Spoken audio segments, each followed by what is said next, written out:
Hey guys, this is just a quick video to go over your essay instructions for the rhetorical analysis for your rhetorical analysis. Please do make sure you watch those study hall videos so you know kind of what the heck I'm talking about here. Like when we say like ethos, pathos, logos, you should know what that is. And if you're watching this and you don't know what that is yet, just it will all become clear. Okay, so this rhetorical analysis essay is I'll go down to the guidelines first. I feel like I didn't set up this instruction sheet as well as some of the others, but whatever. So your essay needs to, again, be 600 to 1,000 words. Your next essay, the research paper, will be longer, but this one's still on that same thing, so hopefully not too bad. Please do use your Northeast State Word account to write it. So when we talk about analysis, the whole thing here is we're trying to look at something closely. Whatever it is, and you can choose a lot of different things for your essay to write about. And I'll show you those in just a minute. But whatever it is that you're choosing to look at, you're going to look at it closely. So analysis starts with looking at something closely, and you're trying to like make observations about how something works. So you look at it closely, make observations, and then like break it down a little bit. So what are the main elements in play? And when we talk about rhetorical analysis, we're looking for how rhetoric is in play in whatever your media that you're choosing is. So we're looking at it closely, making observations, and then breaking it down. So what's there? Is it, are they using ethos? Are they using an appeal to credibility? Are they using pathos? Like, what are the component parts of something? And then afterwards, you kind of come to conclusions about it. So analysis is always about really how something works or why, specific advertiser or body of people would make something, right? So like you're not looking at just what happened, what pathos is present in your piece of media, but like how that affects the audience. So we do want to think about audience here, and think about how that impacts how the ethos, pathos, logos, how the rhetoric within something impacts the messaging to the audience, and maybe why that audience would be impacted by whatever it is that you're looking at. I hope this makes sense. So kind of the purpose behind this essay is, it's a pretty classic English class essay, but also I think it's really interesting to look closely at the world around us, especially in terms of like marketing and ads, because we're just inundated with it all the time, right? Like you go into the gas station and there's like 50 billion things with like bright colors, and it's cheesy or whatever. And you could never possibly read all that stuff in the gas station, right? Like you're not necessarily looking closely at those words or those designs or anything like that when you're just, running in to buy an energy drink or whatever it is. But there is like value in taking a minute and looking at some of that stuff, because it can show us a lot about, I don't know, our instincts as humans, and what, drives us, what drives different kinds of people and different kinds of audiences, as well as just like how we're convinced of stuff sort of in the background all the time. So I use the gas station example, but you could also think about like your kitchen. So if you buy some cereal, like it's fruity, it's healthy, whatever the appeal that they're using is, you don't just have that advertising there at the grocery store. You bring it home and you put it in your cabinet, and it's still like kind of working on you, right? Especially like, my kids, there's a cartoon character involved, bright colors, like they like that, even if the thing, even if they don't like the cereal as much, so the stuff is all around us, billboards, all of that, like we're just like, covered up with all of this all the time. So it can be kind of cool to look at how it works. And also, looking at how it works kind of helps you not be a sucker to that stuff, right? It helps you see how messages are presented to us in advertising or even, like politics or whatever. And being able to look at things analytically kind of gives you this little stopgap so that you can um, engage with whatever that is in a way that you want to, instead of just kind of letting it uh, wash over you and accept it. Like it gives you a little bit more power to really decide how you want to engage with this kind of stuff. So yeah, that's what this is all about. So yeah. Um, project options. Let's go over that. So you can do, man, rhetoric is everywhere. They make a PhD for rhetoric as like rhetoric and composition, like in that one study hall video. Like it's a whole thing. I think if I was going to get my PhD, which I'm absolutely not, that's what I would choose because I don't know. I think it's cool. But you could do this for just about anything. A really fun way to do this is with advertisements. So you can do TV commercials. Like these are obviously like designed to be persuasive. That one of the examples that people always think of is that ASPCA ad, I guess. It's like with all the sad neglected or abused puppies, and then that Sarah McLachlan song and all of that, like so that is a really big appeal to pathos, and it's memorable, right? TV commercials, in the middle of the day, I remember being at my grandma's house and there's all these like life alert commercials and stuff, which you don't see, um, maybe on other channels or more prime time, but that are really there during the day on channels that old ladies are most likely to watch. So yeah, commercials are fun. You can look at things you can look at for commercials. Good options, Super Bowl commercials, especially if it's one that you remember, like from past years or something. Super Bowl commercials, they throw like so much money into this, and they like the millions of dollars, and so all of those choices within those commercials are really, really deliberate, because they're spending so much money on it. Like even if it's a really stupid, goofy commercial or a puppy monkey baby from some years ago, it's just ridiculous. But they're really, people sat in a boardroom and discussed this about how unhinged to make it, so commercials can be really fun. The way that I originally taught this class, starting in grad school even, was just ads, because we show them and that kind of thing. But yeah, they can be really fun to look at. Especially it can be fun to look at, like, say you're a big like sneakerhead and you love Nike. Like look, Nike's has amazing commercials. So yeah, think about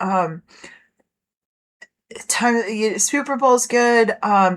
Beer commercials are always interesting, right? Because they have to do something besides tell you that this is bad for you. So any kind of vice-based things are cool, or something that you like. There used to be all these smoking ads everywhere.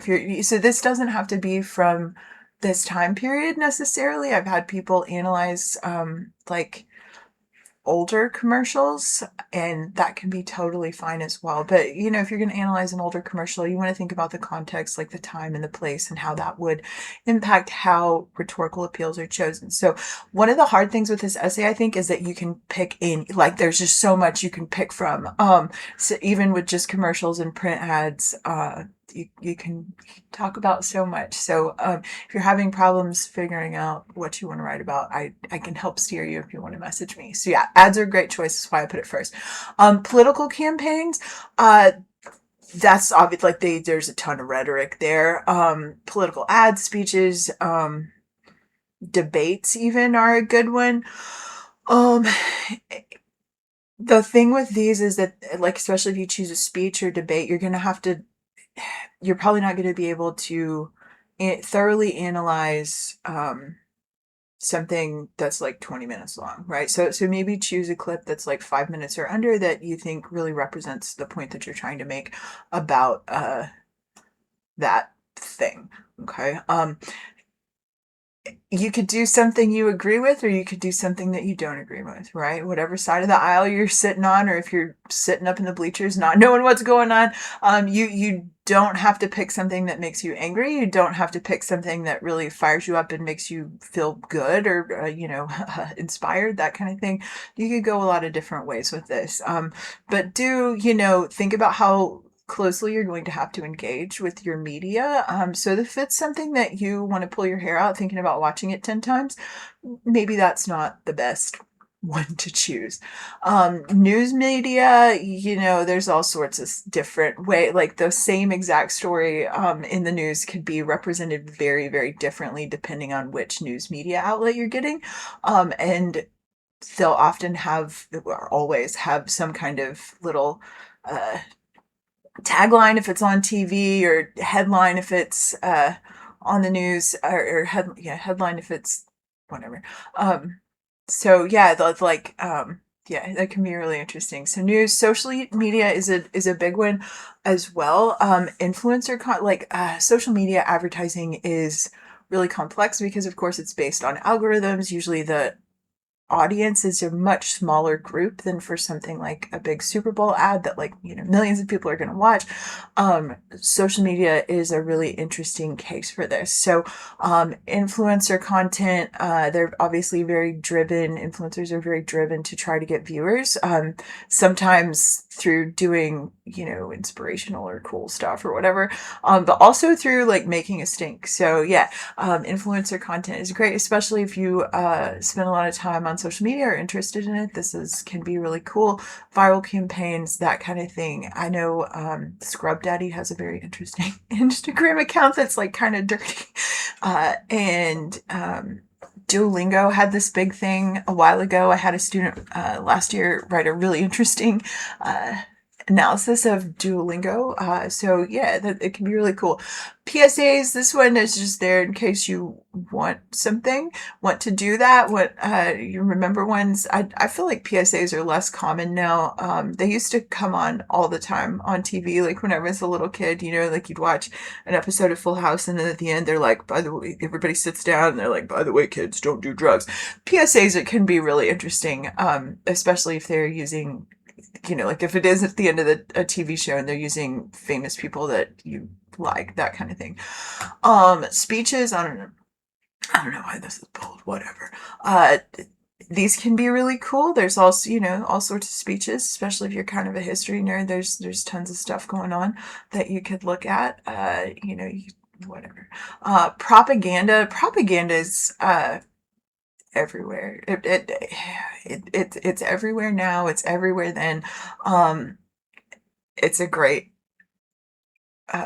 choice to look at.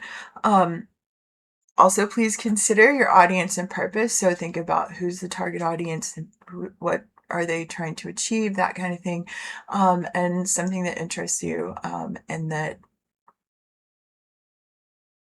you would find it valuable to spend some time with, to spend some time analyzing.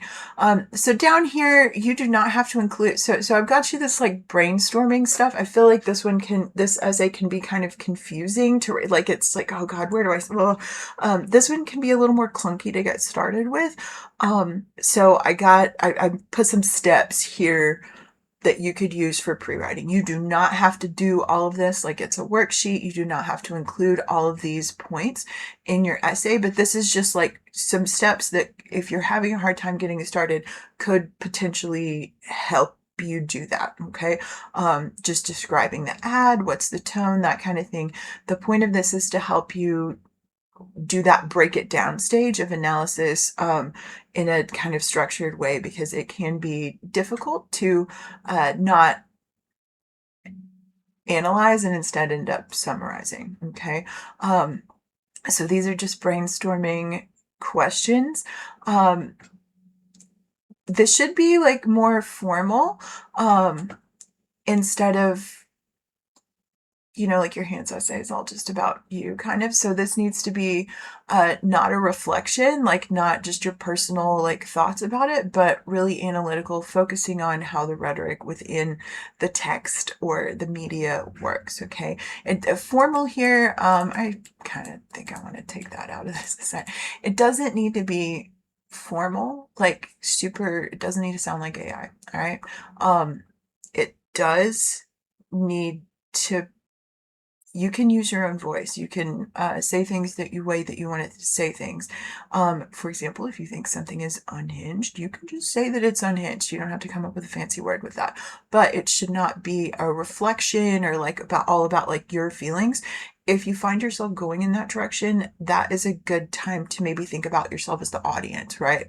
And you could maybe include audience perception in there, but you don't want you want the focus to be on analyzing the rhetoric within your media and not just on yourself. I do want to make a clarification, and I will probably post this in an announcement as well. Ethos, pathos, logos. You do not have to include a paragraph for each one of these in your essay. Maybe your ad is the sad puppies ad. You are going to have very little like logical, you're probably not going to have a whole lot of logical reasoning in it. You're probably not going to have as much credibility. It's all just about those feelings. It's all about emotional appeal. So you do not have to look at ethos, pathos, logos as if it was balanced in the ad. You don't have to take these things on with the same amount of paragraph. You can just focus on pathos. You can just focus on ethos. Like if you have something with a lot of celebrities in it from a Super Bowl commercial or something, or you know what kind of logical reasoning is present. So this doesn't have to be like even. You can just talk about one of those if you want, or have one of those be the main focus. So sometimes things will have a lot of pathos. Most things are very much based on pathos, like because emotions are much quicker. We experience emotions really quickly.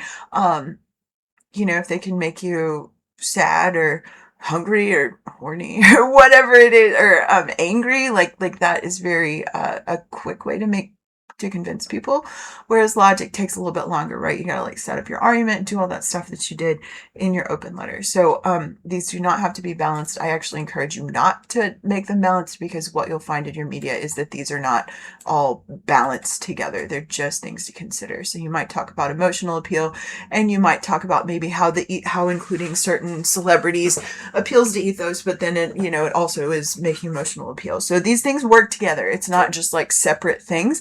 They kind of swirl together, and that's okay. But that can be one of the hard things to untangle here. So this one is a little more technical than what we've done so far. You guys can totally nail this. Please do not use AI.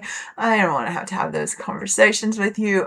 Think through this for yourself. One way that you could use AI here would be to help explain the terms more. So maybe you've watched the video, maybe you've looked at everything and you're just like, I just still don't understand how ethos, like what does that mean, or how does that work? You could ask AI to explain these rhetorical appeals to you. You could ask AI to explain how pathos works in commercials, that kind of thing. Do not get it to analyze it for you, because it's not going to do a very good job. AI is not great with analysis. It is much more going to give you a summary. Okay, so as usual, do not use Grammarly or AI to like wash your paper for make it sound great. You can use basic spell check and grammar check things that are already built into Word, but please, this can be in your own voice. Just because it isn't a personal thing doesn't mean you can't sound like yourself. All right, cool. So I hope you guys have fun with this one. That is kind of always the goal here. Even though we have to be super analytical. So please ask me questions about this one. I know it's a little bit yeah, more school-ish than other ones. I don't know how to say it. But anyway, have a good day. Let me know if you have questions.